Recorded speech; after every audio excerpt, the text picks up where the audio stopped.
Shalom. Shalom.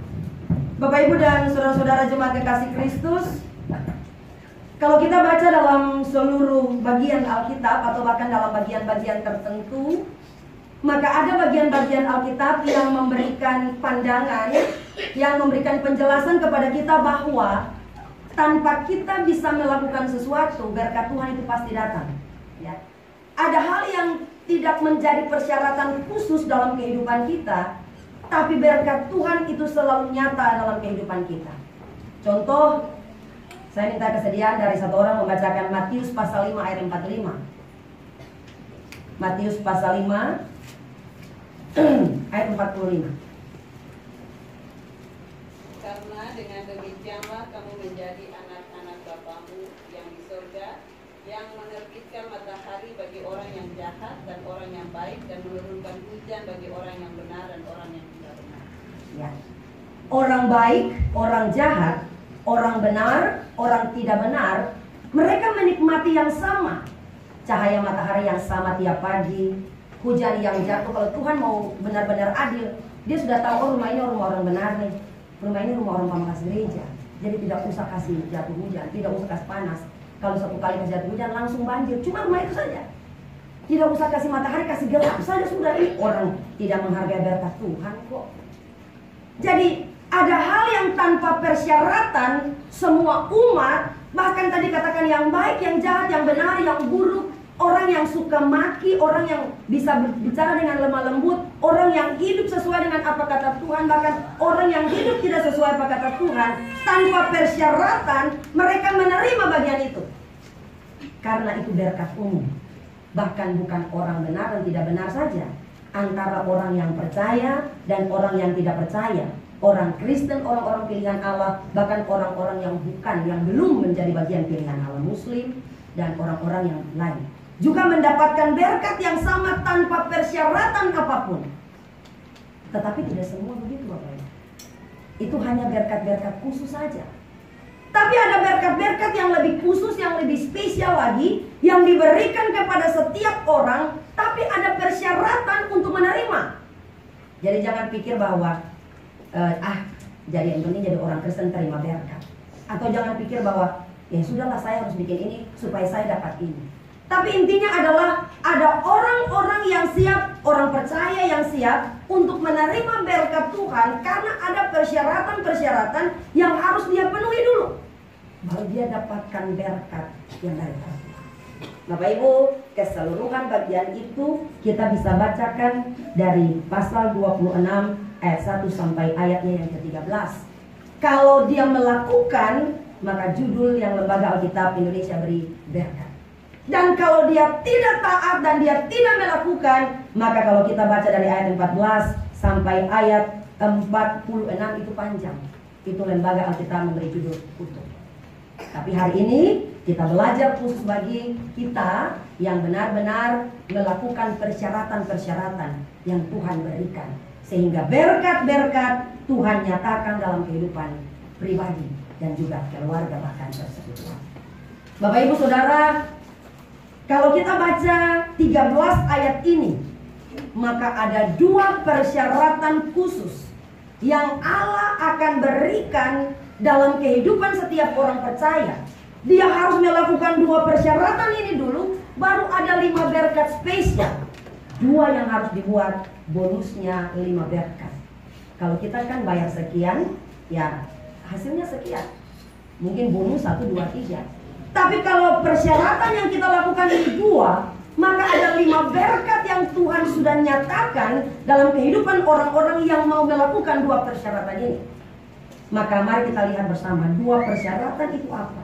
2 hal yang sangat Allah minta untuk kita lakukan sebagai orang-orang percaya, yang dipisahkan dari pribadi-pribadi dan orang-orang yang tidak percaya dalam kehidupan kita itu apa. Hal yang pertama di ayat yang pertama dikatakan, janganlah kamu membuat berhala bagimu dan patung atau tubuh berhala. Janganlah kamu dirikan bagimu. Juga batu berukir janganlah kamu tempatkan di negerimu untuk sujud menyembah kepadanya, sebab akulah Tuhan Allah. Bapak Ibu Saudara, berkat yang pertama Dari firman Tuhan hari ini yang Tuhan minta supaya kita melakukan persyaratannya adalah Tuhan meminta, Tuhan memerintahkan supaya tidak boleh ada ilah yang lain. Tidak boleh ada berhala-berhala, artinya tidak boleh ada hal yang ditempatkan pertama. Tidak boleh ada hal yang ditempatkan utama.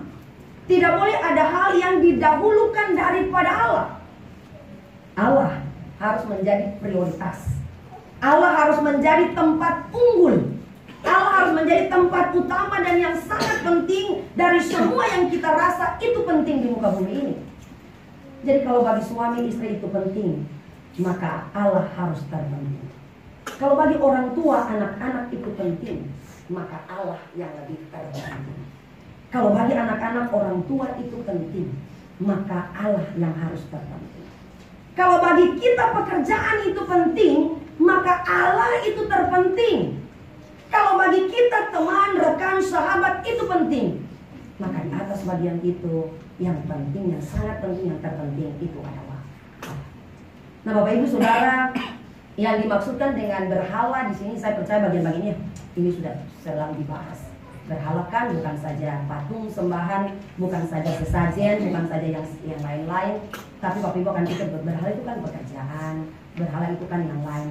Tapi kalau Yehezkel 14 ayat 3 dia bilang begini, berhala itu juga yang ada di hati. Yang kemungkinan besar saudara tidak bisa katakan, yang kemungkinan besar saudara tidak bisa lihat, yang kemungkinan besar saudara tidak bisa tunjukkan kepada orang lain, yang di hati itu bisa menjadi berhala bagi saudara. Jadi yang dimaksudkan dengan berhala di sini, kalau diarahkan kepada orang Israel, itu memang penyembahan terhadap dewa-dewi yang ada, yang berhubungan dengan mereka, menyangkut dengan dewa-dewi penyembahan bangsa-bangsa lain pada saat itu. Tapi kemudian sedikit dimasukkan ke dalam kehidupan beriman orang percaya bahwa yang menjadi berhala itu juga adalah hal-hal yang memang kita rasa penting dalam kehidupan kita. Apa yang penting? Tadi saya bilang pasangan hidup penting, karena kadang dari pasangan hidup kita nomor 2-kan Tuhan. Anak penting, karena kadang alasan anak kita buat Tuhan menjadi tidak penting. Orang tua penting, teman penting, pekerjaan apalagi penting.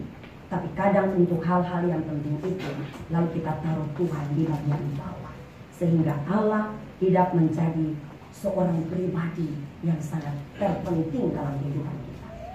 Bapak Ibu Saudara dikasih Tuhan, satu kali seorang ayah sedang sekarat di UGD. Dia sudah tarik nafas, dia absen satu-satu. Mama, ada papa. Anak nomor 1 ada, anak nomor 2 ada, anak nomor 3 ada, anak nomor 4 ada, 4 anak. Menantu nomor 1 ada, cucu nomor 1 ada, cucu nomor 2 ada. Terus dia diam sebentar, dia syukurlah semua. Lalu dia kaget. Terus siapa yang jaga toko? Tidak ada yang jaga toko. Satu pulang jaga toko. Artinya apa Bapak Ibu? Bahkan sudah di ujung kehidupan pun masih merasa bahwa ternyata harta, ya, sesuatu yang sangat penting itu menjadi hal yang benar-benar sesuatu yang tidak bisa terlupakan. Karena kadang hal yang tidak bisa terlupakan itu membuat kita bisa melupakan Tuhan. Hal yang tidak bisa tergadaikan itu bisa membuat kita menggadaikan Tuhan. Hal yang bagi kita sangat spesial, yang sangat luar biasa itu membuat Yesus Allah Tuhan yang pemilik berkat, pemilik hidup ini, seandainya tidak ada juga tidak penting juga tidak apa-apa. Nah, dengan demikian Bapak Ibu dan saudara-saudara yang dikasihi Tuhan Yesus Kristus, apa yang menjadi penting dalam kehidupan kita itu juga adalah bagian dari pemberian Allah, bukan? Istri pemberian Allah, suami pemberian Allah, anak-anak pemberian Allah, orang tua juga Allah berikan kepada kita. Pekerjaan pemberian Allah, harta benda, semua yang kita rasakan, yang kita nikmati dari hari pertama kita lahir sampai hari ini kita ada, harus jujur bilang, semua dari Tuhan, bukan? Kalau Tuhan tidak kasih, maka saudara dan saya tidak mungkin bisa menikmati semua. Sehingga dengan demikian begini Bapak Ibu, ada orang-orang yang punya cara Menikmati Tuhan itu dengan dua cara. Yang pertama, kalau dia sedang susah, kalau Bapak Ibu dan saudara-saudara pas sedang susah, kira-kira apa yang dipikirkan pertama? Kalau sedang susah, sedang bermasalah, sedang ada persoalan keluarga antara suami istri, orang tua, anak-anak punya persoalan, masalah pekerjaan, kira-kira apa yang diingat pertama? Berdoa. Betul, berdoa. Kalau seandainya saudara sedang difitnah oleh orang lain, apa yang diingat pertama? Itu masalah juga kan, jadi bukan masalah suami istri. Saudara sedang difitnah, saudara dengar orang cerita saudara, apa yang diingat pertama? Beta juga tahu dia punya rahasia, mari kita buka. Kira lu saja yang bisa buka beta di medsos, mari kita buka. Kalau seandainya saudara sedang ada dalam persoalan pekerjaan, apa yang diingat pertama? Cari pekerjaan yang lain lah. Orang 1 bulan tidak bayar kos, bagaimana? Berdoa kan tidak mungkin. Doa 1 kali cukup, hari kedua dan ketiga dan seterusnya kan cari uang dan sebagainya. Tapi ketika saudara dalam sukacita, apa yang diingat pertama? Sukacita, senang, lagi happy, lagi jalan-jalan, lagi nikmati berkat-berkat Tuhan berlimpah-limpah. Apa yang diingat pertama? Yang diingat ini kalau sebentar makan ini bilnya bayar berapa. Kemudian di dompet kira-kira cukup kah tidak, ATM ini cukup kah tidak.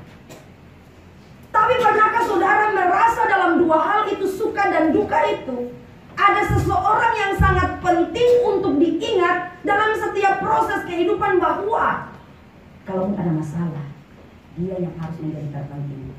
Tapi bukan berarti karena pada saat tidak ada masalah dia tidak penting. Kalaupun ada syukur, kalaupun ada sukacita, kalaupun ada bahagia, maka dia juga harus menjadi pribadi yang terpenting. Tempat kita bilang terima kasih. Kalau suami pulang kasih gaji untuk istri, istri tidak bilang terima kasih, istri Anda sudah jadi tugas, cari uang lagi. Rasanya bagaimana? Kurang. Lazada saja masih hutang. Apa perasaan saudara? Apa perasaan saudara? Suami-suami cari lagi, sayang istri itu, kasih manja istri, jadi harus cari lagi. Tidak pulang tidak apa-apa, yang penting bawa pulang uang. Kasih gojek bawa pulang uang, yang penting suami cari uang juga. Kadang yang kita ingat sesuatu yang bagi kita penting, tapi pernahkah saudara saya mengingat bahwa di dalam segala sesuatu ini ada hal, ada pribadi, ada sosok yang harus benar-benar menjadi hal utama dalam ingatan, dalam hati kita, bahwa dia adalah pribadi yang benar-benar spesial dibandingkan dengan hal-hal yang lain. Bapak Ibu Saudara, satu kali begini, ada satu jemaat sudah terdaftar, kemudian sudah lama sekali dia tidak pernah masuk gereja, keluarga tidak pernah masuk gereja. Terus pendeta datang berkunjung, terus pendeta karena sudah lama sekali, jadi pendeta berkunjung, mari masuk gereja. Ya, kita bertumbuh kembali dalam pelayanan. Apakah sudah pindah gereja? Belum Bapak, kami tetap ada di gereja ini. Tapi untuk saat ini kita belum masuk gereja Bapak. Kenapa? Aduh, 7 tahun kita bergumul untuk minta anak ini Bapak. Nah sekarang saya hamil. Dokter bilang tolong jaga baik-baik, jangan kemana-mana, di rumah saja. Jadi pagi sampai malam, masak juga tidak, semua tidak Bapak. Suami saya sayang saya gojek makan, GoFood, apa semua pokoknya suami. Pokoknya jadi minta maaf, mungkin 9 bulan lagi kalau saya sudah melahirkan baru saya pergi gereja. Kemudian Bapak Pendeta hitung, sudah 9 bulan berarti dia sudah melahirkan. Bapak Pendeta pergi bulan ke-11, berarti anak sudah 2 bulan. Sampai sana, Mama, Bapak, mari kita pergi gereja sudah. Ini anak sudah 2 bulan ini. Aduh Bapak, ini anak nih kalau kena angin luar tuh kasih langsung kile. Jadi mohon maaf Bapak, tunggu anak ini dia besar sedikit, 2 tahun kah? Oh iya sudah. Bapak tidak masuk gereja 2 tahun ini.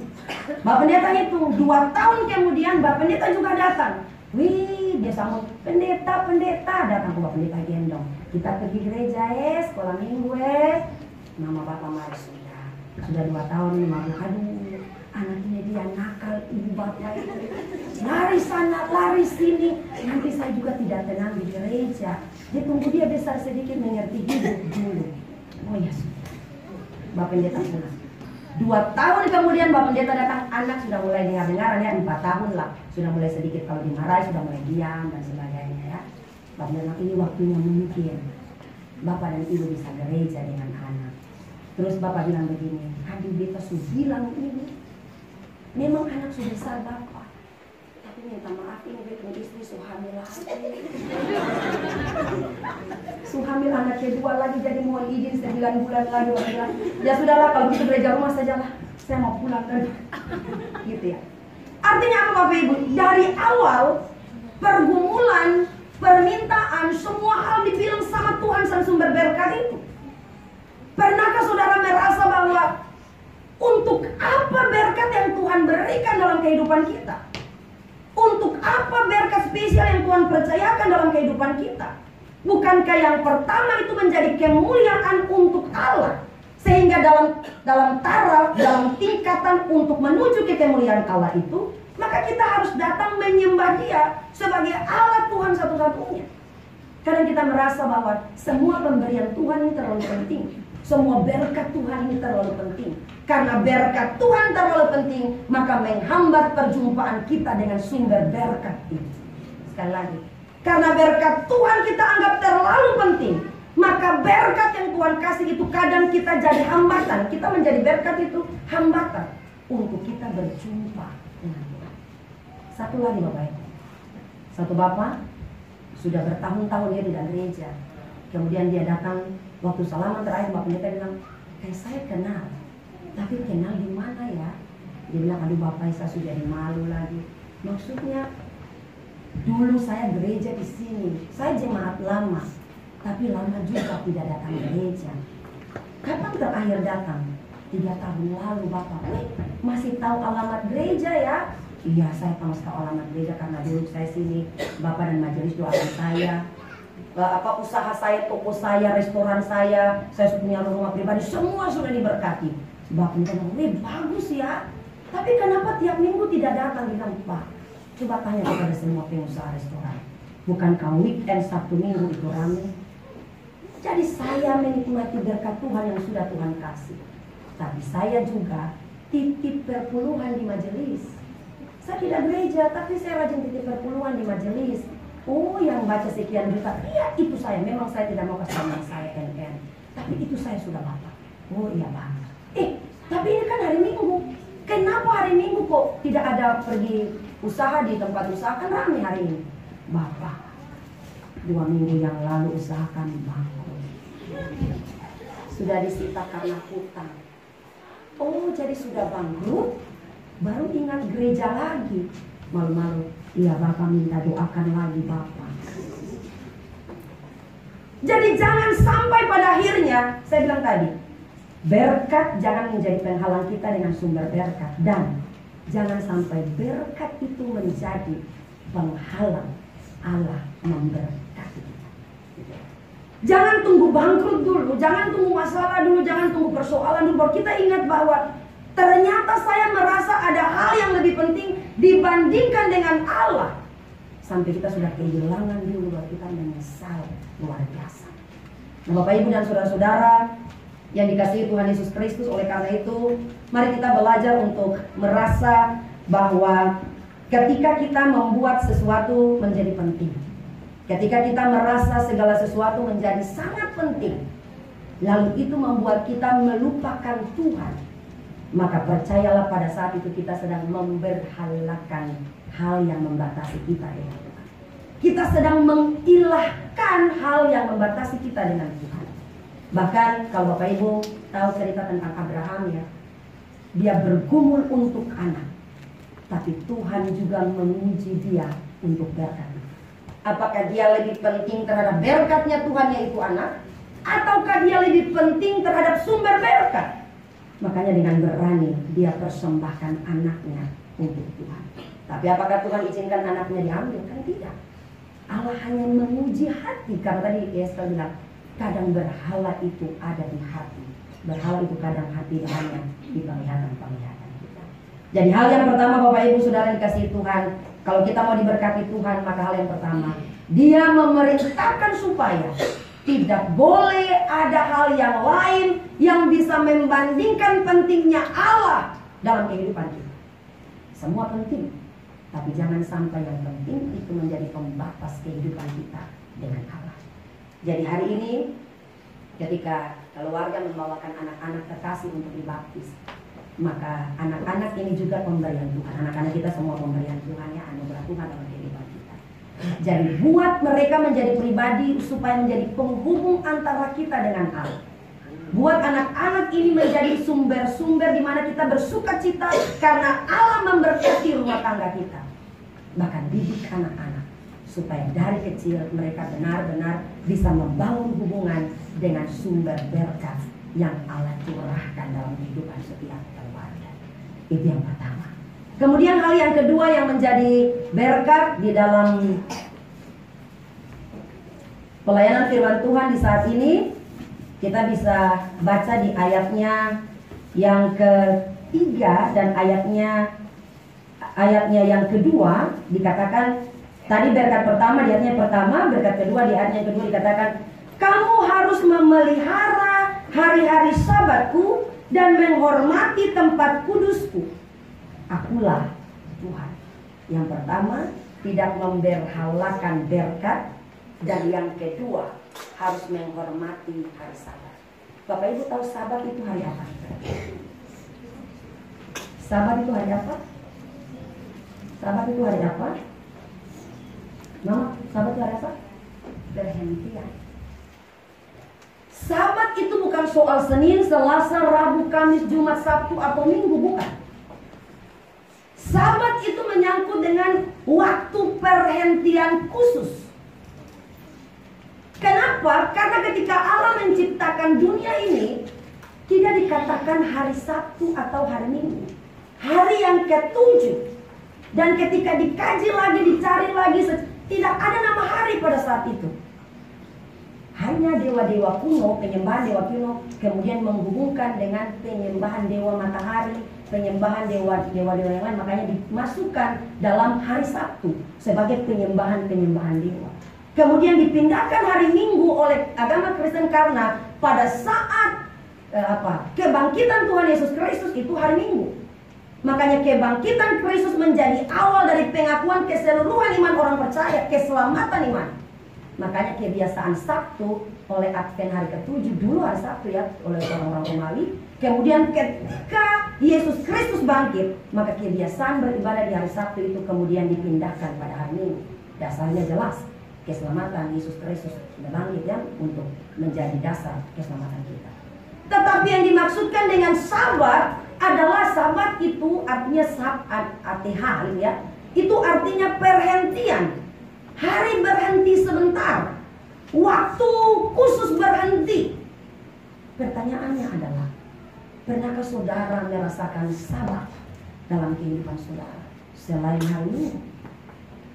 Pernahkah saudara lelah bekerja, lalu saudara beristirahat, dan saudara merasa lega kembali, kemudian bisa beraktivitas kembali? Pernahkah saudara merasa capek dengan semua aktivitas dan tanggung jawab? Pernahkah saudara merasa lelah dengan beban-beban kehidupan? Pernahkah saudara merasa capek dengan begitu banyak persoalan dan masalah? Lalu saudara bilang, sepertinya saya perlu untuk berdua dengan Tuhan. Lalu ketika saudara ambil waktu entah jam berapa, kadang subuh-subuh ya, lalu saudara saat teduh. Saat teduh, saat perhentian artinya saat untuk khusus antara kita dengan Tuhan. Memberikan hati dan hidup untuk Tuhan. Curhat semua untuk Tuhan. Waktu yang berkualitas antara kita dengan Tuhan itu Sabat. Waktu berhenti sejenak dari semua pikiran, semua beban-beban perasaan, seperti kita buang semua sama Tuhan. Karena kita merasa orang lain mungkin tidak bisa tolong. Bisa tolong juga tapi terbatas. Tapi sumber pertolongan kita sepenuhnya itu ada pada Tuhan. Sehingga Bapak Ibu kalau merasa bahwa sudah curhat ke tempat lain, sudah cerita tapi kayaknya belum plong, tapi ada orang yang merasa kalau sudah duduk dan cuman air mata tumpah saja, tangan tutup, saya tidak tahu bilang apa, cuman hati yang berbicara, amin keluar, itu sukacitanya lebih luar biasa ketika bilang keluar. Waktu perhentian itu adalah waktu persekutuan khusus. Dan itu sudah kasih waktu berapa jam. Pertanyaannya adalah Senin sampai Senin, Minggu sampai Minggu, Selasa sampai Selasa. Bapak Ibu dan saya pernah punya waktu perhentian khusus untuk mengevaluasi hidup ini atau tidak, untuk mensyukuri beban kehidupan ini atau tidak, untuk menyerahkan seluruh totalitas dan pergumulan-pergumulan hidup ini atau tidak, ataukah bekerja dan bekerja terus saja, aktivitas terus saja. Orang bilang tubuh jasmani sekuat apapun pasti butuh waktu untuk istirahat. Apalagi keadaan kita yang dipenuhi dengan banyak beban kehidupan. Dengan demikian Bapak Ibu dan Saudara dikasihi Tuhan, mari kita belajar untuk punya waktu bersama dengan Tuhan. Supaya dengan demikian kita merasa bahwa ternyata yang tadi Tuhan itu sangat penting dalam kehidupan kita. Bapak Ibu Saudara, ada seorang pengusaha kerajinan alat-alat rumah tangga ya, di daerah Jepara di Jawa. Itu tokonya laris sekali. Dulunya dia Muslim, tapi kemudian dia bertobat dan menjadi anak Tuhan dengan komitmen setiap hari Minggu. Dan dia kalau dulu dia buka sering sampai tengah-tengah malam, tapi selama ini karena ada ibadah rumah tangga, ibadah kaum bapa, maka dia tutup jam 6. Kemudian tiap hari Minggu dulu ramai sekali, dia pikir tidak, saya tutup setiap hari Minggu. Suatu saat Bapak Ibu, salah satu hotel besar mau dibuka di Jepara, dan dia mau cari tempat jual seluruh peralatan seperti meja kursi untuk ruangan makan. Dia mau cari di tempat itu karena menurut pendengarannya di orang-orang cerita bahwa hanya di tempat itu saja kayu jatinya bagus, pokoknya unik dan sebagainya. Hari Minggu mereka datang, pimpinan, pemilik, manajer dan semua mereka datang. Mereka bilang mereka mau beli dalam jumlah yang besar.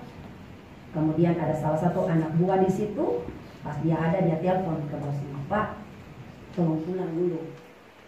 Ini ada yang membuka hotel dan mereka perlu barang-barang banyak sekali, pokoknya laku sekali. Dia bilang, sampaikan saya sedang ibadah, kalau mau bisa balik besok, tapi kalau tidak mau silahkan pergi ke tempat yang lain. Anaknya bilang, Papa ini bagaimana? Ini bagian keuntungan besar yang Tuhan sudah siapkan bagi kita. Dia bilang, kalau memang berkat saya datang besok, tapi kalau mereka hanya butuh hari ini, nanti lain kali saja. Saya tidak perlu untuk hari. Bapak Ibu sudah pernahkah kita punya komitmen dengan Tuhan? Ini waktu saya dengan Tuhan yang tidak boleh diganggu oleh bagian-bagian. Ini waktu spesial dan perhentian saya bersama dengan Tuhan.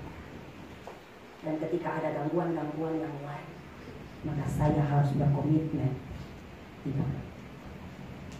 Tapi pernahkah Bapak Ibu tegas? Saya pikir saya sebagai pendeta juga kadang tidak tegas. Tadi hujan lebat di Jimbaran, lebat sekali.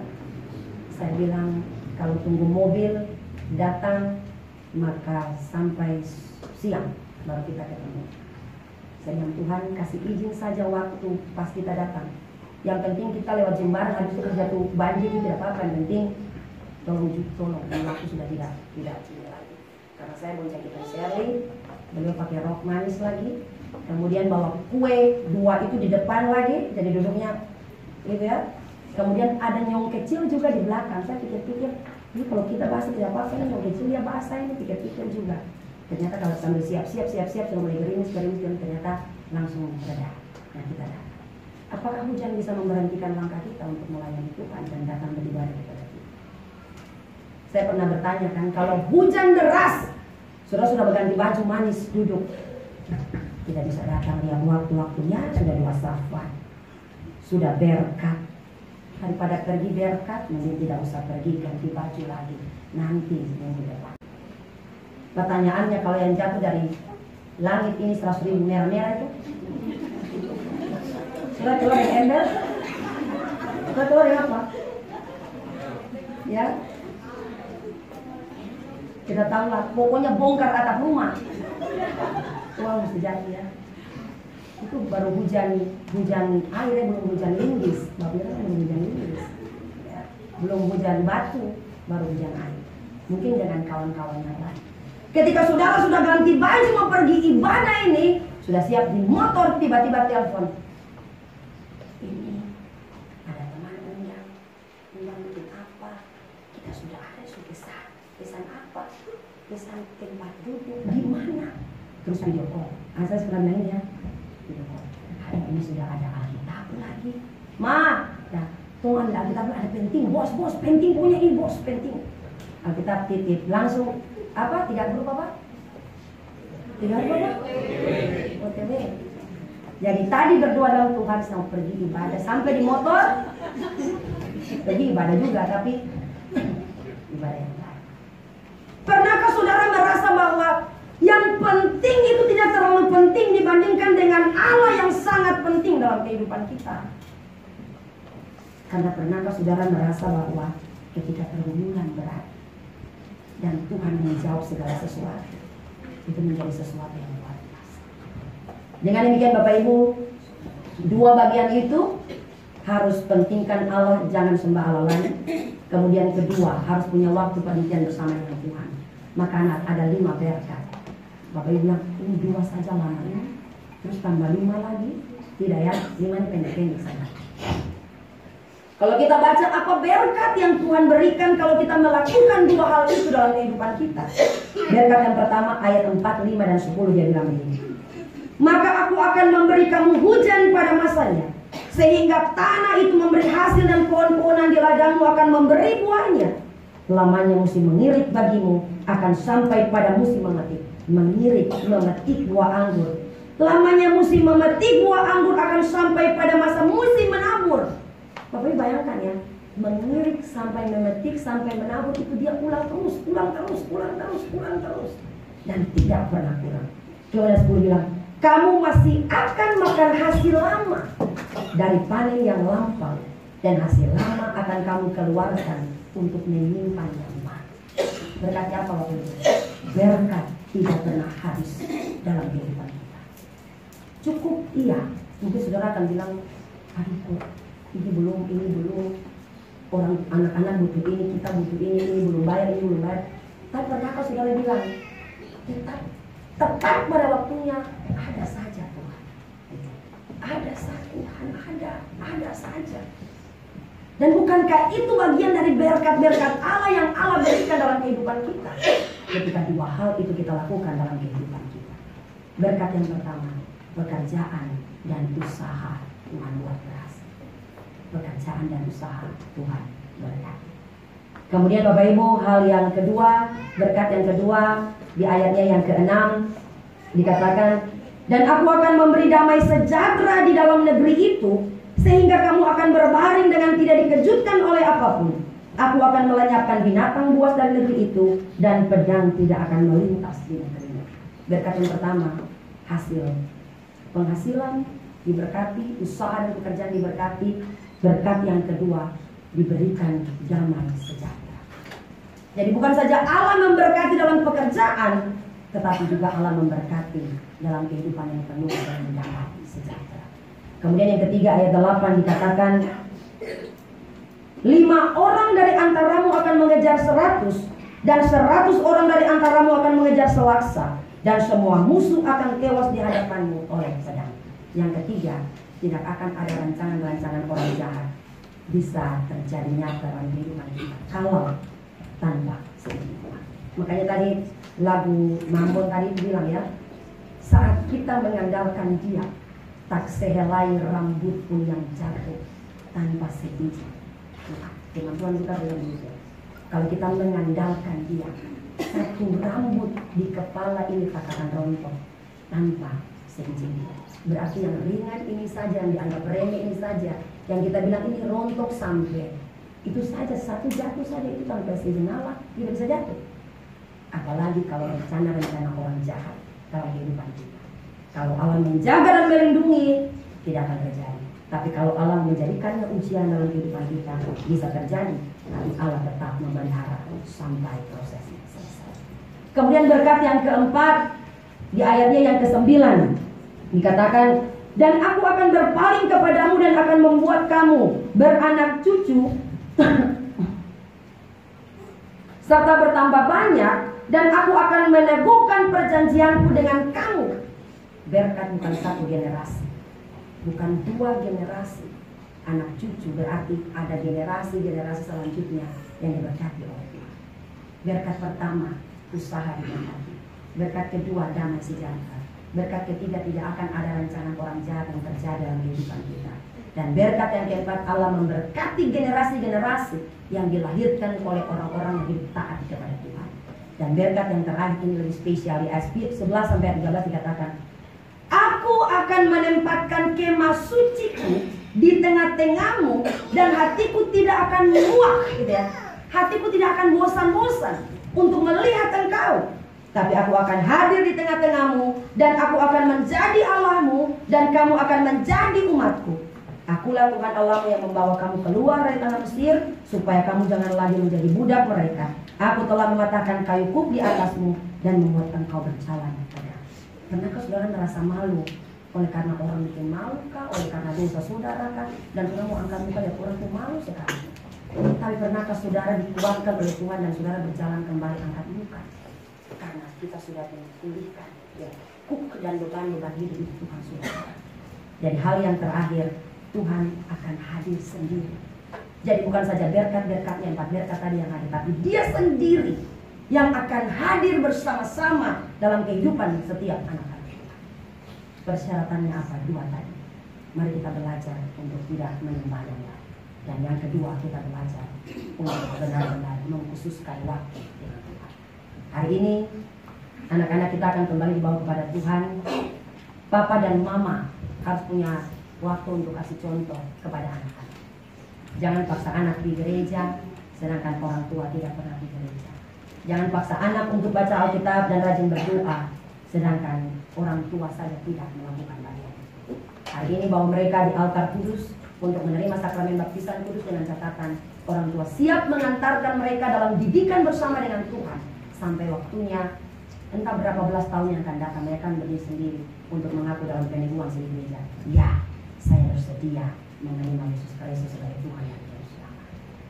Bapak Ibu, satu hari seorang malaikat, seorang bermimpi bahwa dia didatangi seorang malaikat. Malaikat itu pakai cincin besar itu, cincin apa itu? Cincin batu-batu yang ini, batu akik. Tapi ini lebih permata lah, masalahnya itu lebih besar. Kemudian dia tanya kepada bapak ini, Pak, beri satu permintaan saja. Apa yang bapak mau minta hari ini? Apa saja yang bapak minta, nanti saya gosok ini batu. Apapun itu, sesulit apapun itu, pasti saya akan kasih. Kalau bapak ibu disuruh minta, apa yang bapak minta? Satu saja. Kalau lagi batuk, kita kan lagi sakit semua. Kalau bisa Tuhan cuma minta satu saja, kuat saya.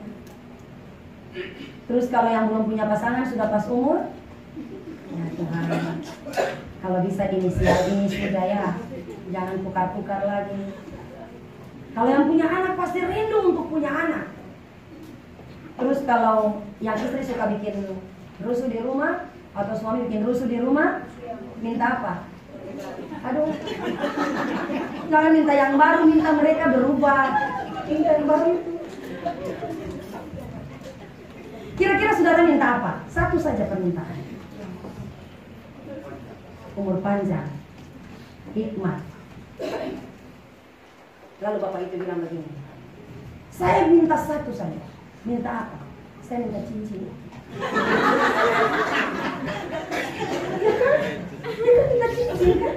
Supaya ketika cincin sudah dia dapat, apa saja yang dia minta pasti dapat. Benar nggak? Tidak serakah, ini bukan soal serakah, tapi ini soal kalau kita dapat sumber, pasti semua yang kita minta kita dapat. Tapi kalau kita cuma minta satu saja, lalu kita lupa sumber, maka cuma ini saja yang kita dapat. Ya. Jadi jangan minta. Kalau minta cincin itu pasti ya yang tadi diminta itu cuma satu-satu saja yang dapat, artinya kalau tanpa cincin. Tapi kalau cincin itu didapat, maka semua akan didapat. Artinya apa? Mari kita belajar untuk minta Tuhan yang hadir dalam kehidupan kita. Kita minta Tuhan yang berkuasa dalam kehidupan kita. Kita minta Tuhan yang bertata dalam kehidupan kita. Kita minta Tuhan dengan bala tentara surgawi itu benar-benar membentengi kehidupan kita. Supaya apapun yang kita minta, kekuatan, kesehatan, pasangan hidup, kesembuhan, anak, panjang umur dan sebagainya, itu merupakan bagian dari otoritas yang Allah berikan dalam kehidupan kita. Dengan demikian Bapak Ibu Saudara, hari ini dua hal yang dipelajari. Mari kita belajar untuk benar-benar hanya menyembah Tuhan sebagai Tuhan yang Yesus, bukan berkatnya. Yang kedua, punya waktu perhentian bersama dengan Tuhan. 5 berkat, usaha diberkati, damai sejahtera, dihalau dari segala hal yang jahat. Kemudian hal yang keempat tadi apa? Generasi diberkati. Dan yang kelima ini yang spesial, dia sendiri hidup dalam